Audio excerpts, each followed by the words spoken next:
me give you another example. In 2008, we had a financial crisis in this country. Remember that? Things got pretty ugly pretty quickly. There was federal legislation to respond to the financial crisis. What should we call it? Should we call it a bank bailout? Bailing out those fat cats in the banks? All those CEOs up there in the corporate offices? We bailed them out, right? Or do we call it a rescue package? There was a crisis and we responded. We rescued people in the crisis and, What do you call it? Was it a bank bailout? Was it a rescue package? You saw both terms being used. Is either one of them neutral?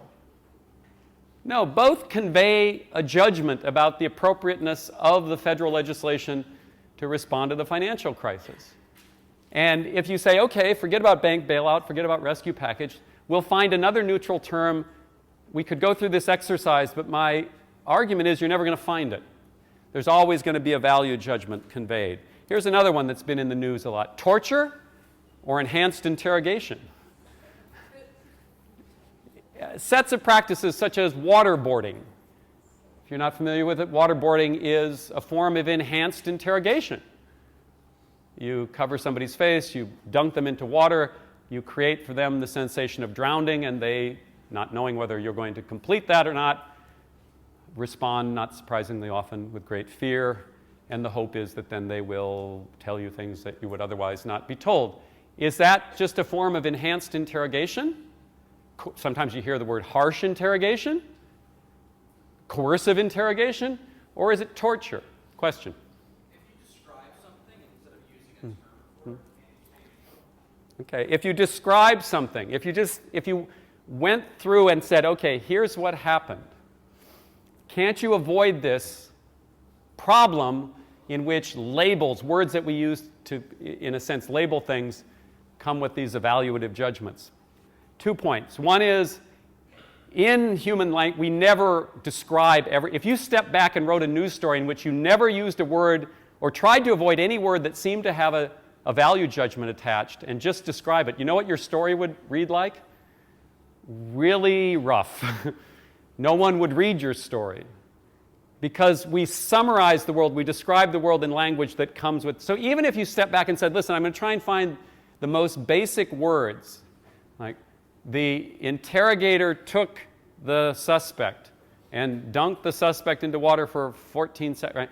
No matter how you do that, inevitably you're going to bump into this problem. And in the real world, we describe things. We don't have the luxury of describing things in that great detail. Maybe you could lower the value, the weight of the value judgments by trying to do what you're doing.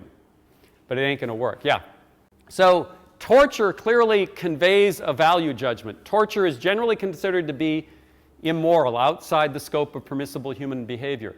Enhanced interrogation is more banal sound. Enhanced interrogation does not necessarily convey a moral condemnation. But if in fact the action should be morally condemned, then the failure to label it as such is a judgment as well. And simply deciding you're going to opt out by picking allegedly neutral terms to describe things does not solve the problem. Words come with judgments. Journalists use words to describe the world.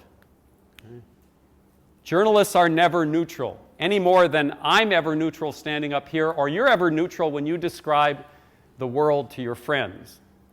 There are always judgments embedded in the way we describe the world. Now, for most of us, when we're talking about things with our friends, there's no assumption of neutrality, yes? When you're discussing some subject with friends, you don't start out by saying, well, I'm going to be neutral on this. It's assumed you have a point of view. It's assumed that the language you use will reflect that point of view. It's only people in professional capacities who are claiming neutrality, such as journalists, or as I discussed earlier in the semester, university professors, who make claims about neutrality. I'm trying to argue those claims are in fact bogus. Okay? Now, sometimes, hold on, I got to get to. Sometimes journalists who claim to be neutral only in certain settings. And what I want to do now is play you, we're going to have to rush, I want to play you a clip that comes from a speech that Dan Rather gave in 1999. Who is Dan Rather? Dan Rather was once probably the most well-known television news anchor in the United States. He was anchor and managing editor of the CBS Evening News. Had a distinguished journalism career, originally from Texas. He got involved in a couple of stories for which he was criticized. He eventually left CBS News. But Dan Rather comes from the upper echelons of American journalism. Okay? Dan Rather would argue, as journalists do, that he's neutral. Dan Rather would argue vociferously that when he was out covering a story, he was neutral. And what I want to do is play you a little clip of Dan Rather in a question and answer session after a speech to illustrate the problems of these claims. So, okay. Interesting exchange. There's several aspects of this I want to pull out. First of all, again, I want to emphasize, Dan Rather is extremely typical for American journalism. There's nothing unusual about Dan Rather. He was often involved in controversies, but when he was controversial, it was because he was often accused of being too liberal. Right? The common critique of Dan Rather was that he was too liberal. Okay? But let's put aside that and accept my conclusion here that Dan is a pretty regular, run-of-the-mill kind of journalist. And I think one of the ways you can see that is when he made his comments at the National Press Club in Washington, D.C., in an audience that was primarily made up of journalists, the response to his comments was applause, yes? The journalists in the room were endorsing what Dan Rather was saying. All right. So what was Dan Rather saying? Again, Dan Rather, like almost all other mainstream corporate commercial journalists, would claim to be reporting from a neutral position. Right? Yes, they're individuals. Yes, they have their own ideas. But as reporters, they would claim to be trying to step out to the best of their ability out of their own position and report from a position of neutrality. They would also say that the editors and other fellow journalists back in the newsroom would help them because there's a system of checks where journalists check each other to make sure that their own politics don't enter into it and that there's a collective commitment to this position of neutrality. Dan Rather would agree with that. Now, I've argued that any time you're using language to describe the world, you're not neutral. That's one component of the point I'm trying to make. The other, which Rather makes, is different. He says I'm neutral, except when I'm not neutral. You see what I'm saying here? I'm neutral except when I'm not. So I'm a neutral reporter except when I'm not. You see what that's obvious, yes? You're neutral except when you're not. Okay, it's like looking out at Mount Rushmore here, a bunch of stone faces. That was a joke, people! You're either neutral or the claim of neutrality can't be situational. You can't say, well, I'm neutral except in the cases where I'm not neutral. Well, that means you're not neutral.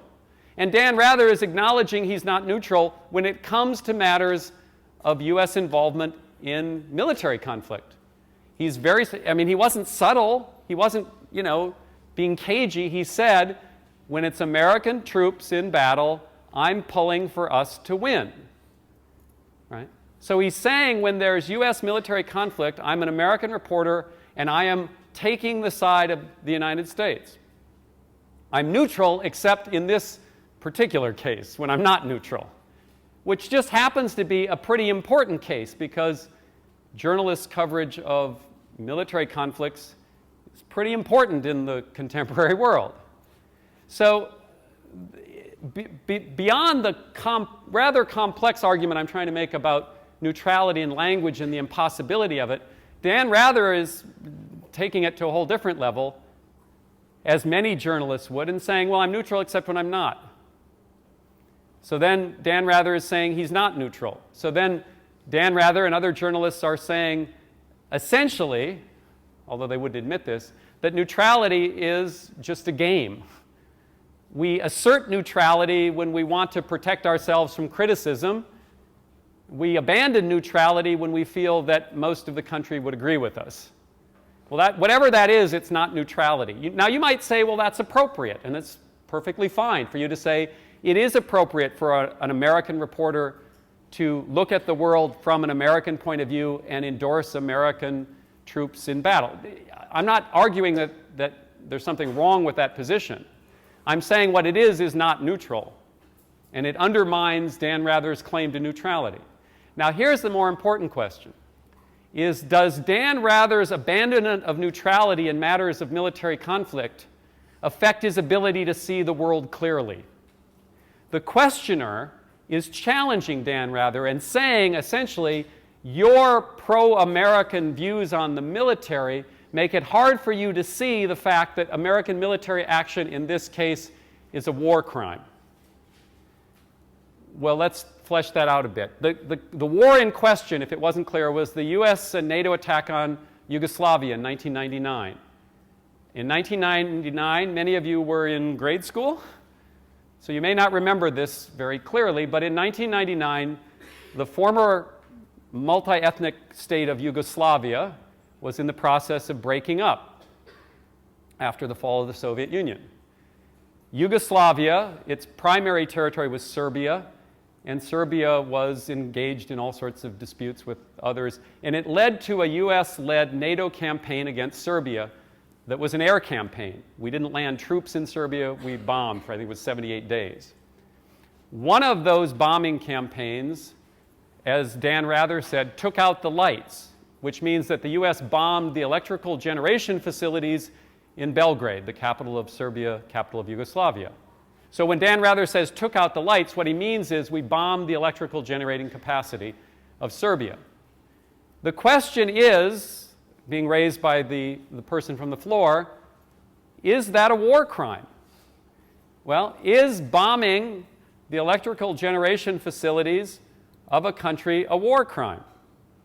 Well, people might disagree about it, but the question itself is rooted in a very straightforward reading of international law. This is a website which has some of the Geneva Convention. You hear this phrase of the Geneva Conventions all the time. I'll send you this link. You don't have to rush to write it down. Right? And one of the components of the Geneva Conventions, Article 51, point number 4, indiscriminate attacks are prohibited. If you go down to Article 54, paragraph 2, it's prohibited to attack, destroy, remove, or render useless objects indispensable to the survival of the civilian population. Belgrade was a modern city. Modern cities run on electricity. If you shut off the electricity in Austin, it would not just be that you were out without electric lights and your computer hookup. It would affect water, sewage, hospitals.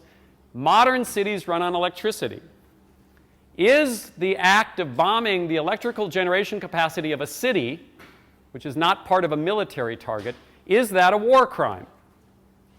Okay. We're not here to argue that. Is that a relevant question? Strikes me that it is. What the questioner in that clip we watched was saying is, Dan Rather, your lack of an ability to step back and see the issue, your commitment to American military power, military conflict, to American troops during military endeavors, might be clouding your ability to see this clearly. And Dan Rather, at least to his credit, acknowledges that that's a relevant question. So I've got 35 seconds. Hold on real quickly. What we're doing is introducing a discussion about journalistic claims to being neutral and objective.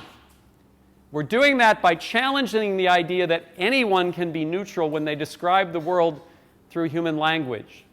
We're pointing out that journalists themselves claim neutrality, but often then abandon that claim to neutrality. And then we're asking questions about the effect of that on the ability of journalists to do their jobs in reporting the facts as accurately as possible. When we come back